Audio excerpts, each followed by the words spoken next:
Guys, আশা করি সকলে ভালাই আছেন। আমি আলহামদুলিল্লাহ ভালাই আছি। অনেকের প্রশ্ন ছিল বালবির 5 কি ছোট বালবির অর্থাৎ বিমানের কি এন্ট্রি হবে।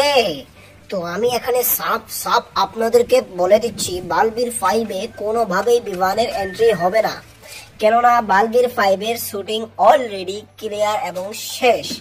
সো গাইস, এখন যদি বালবির 5 এর পুনরায় শুটিং শুরু হয় তাহলে আসলেও আসতে পারে, কিন্তু তার জন্য আপনাদের ভারী ডিমান্ড করতে হবে। ফেসবুকে সোনি সাবের ফেসবুকে, সোনি লেবের ইউটিউবে সব জায়গায় হ্যাশট্যাগ উই ওয়েন্ট ভি1 কাম ব্যাক সিজন 5 এরকম ভাবে আপনারা ডিমান্ড করুন, তাহলে অবশ্যই বালবির 5 অথবা বালবির 6 এ অবশ্যই বিমানকে দেখতে পারবেন। এখন এক পর্যন্ত নিউজ হচ্ছে বালবির 5 এ বিমান থাকছে না। যদি নতুন করে শুটিং হয়, সেখানে মেকার্সরা যদি প্ল্যান করে তাহলে থাকবে, এছাড়া থাকবে না। তো আজকের ভিডিওটি এই পর্যন্তই। Thank you.